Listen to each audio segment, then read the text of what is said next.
Grabe yung banat ng egg white to. Egg white lang yun siya. Yung egg white, bawas ka ng ano, pag ano ka, lagay mo muna sa mukha mo. Bago ka maligo. Yan. Nakakabanat din siya ng mukha. Yan. Isa rin siya sa magandang mask. Sa mga nagtataka na bakit ang ganda pa rin ng mukha ko, ganda pa rin ng skin ko, kahit tinanggalan na ako ng sobrang option sa buhay. Diba? Paano ko na-maintain yung ganda ko?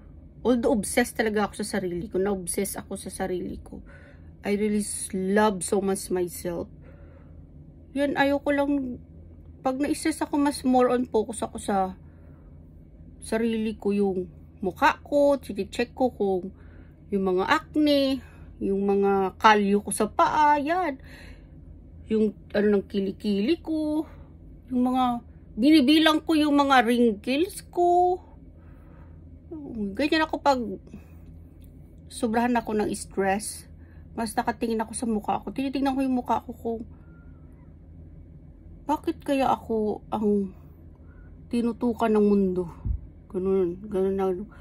Hala, sa akin lang, inubos na lang yung ano ng organizasyong Yakuza, yung ano, yung tsikara nila o nilaspag na nila sa akin. Grabe na yung pagiging maywako nila sa ano, sa lahat ng establishment. Mapeste lang nila ako. Hala, katitaon ko, ano ba ang gandang nakikita nila sa'yo at grabe yung pagtulo ng laway nila sa'yo, no? Ano kayang nakita nilang ganda sa akin at naulol sila? So, I realized, kung na-obsess nga ako sa sarili ko, no wonder na-obsess din sila. Diba? Yun nga lang, nasakit kasi yun kapag hanggang tingin ka na lang. Nagkatulo lang ang laway mo pero hindi mo mahawakan. Diba? Tapos masakit din sa pride yun na yung naging top of Yakuza ka, tumanda ka na lang. Pero lahat ng naging babae mo, puro patabon. Never ka naka-experience ng decent woman. Diba? You have a lot of money, you have a famous, kinatatakutan, diba? You have organization, diba? You're the boss, but you never experience a decent woman, diba? So it's too hurt for the pride of that. Sakit nga din yun.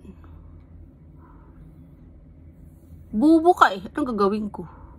Kasalanan ko? Kaya mag-suffer ako? Alam mo, bubo.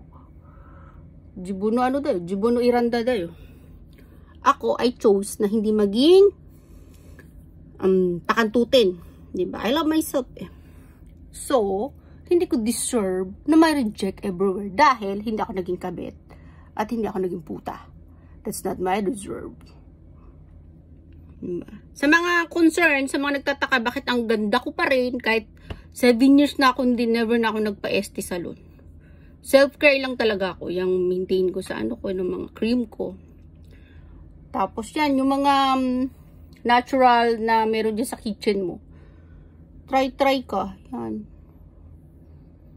Para medyo tipid. Lalo na ako, tipid talaga yung buhay ko ngayon dahil nga wala pa akong record na nagpapakantod. Kaya still ano pa rin. Still pa rin yung ano ko, yung kapistihan ko sa buhay ko. Until have no record by volunteer myself to destroy. Gogo. Ma-destroy ko man. Basta 5 million magpakantot ako. Desperate price. Ayan, mag-egg white lang kayo. Magmask kayo ng egg white. At saka maganda rin yung rice. Rice na tapos i-blender nyo. Lagyan nyo lang siya ng olive oil. Pack nyo din. Ang ganda din sa mukha nun. Proven din yun. Yan. Sa mga naka-curious na bakit ang ganda ko pa rin. Bukod talaga sa maganda ako dati pa. Nag-plus-plus na lang yan. Kaya ayan. Sa gigil nila, sa butahihin na lang natin yan para makantot natin. Para maging basura yan, di ba? Kasi hindi natin afford yung 5 million sang iyot. Masyadong mahal. 5 million sang iyot. Masyadong mahal. Eh, pang puta lang tayo, di ba?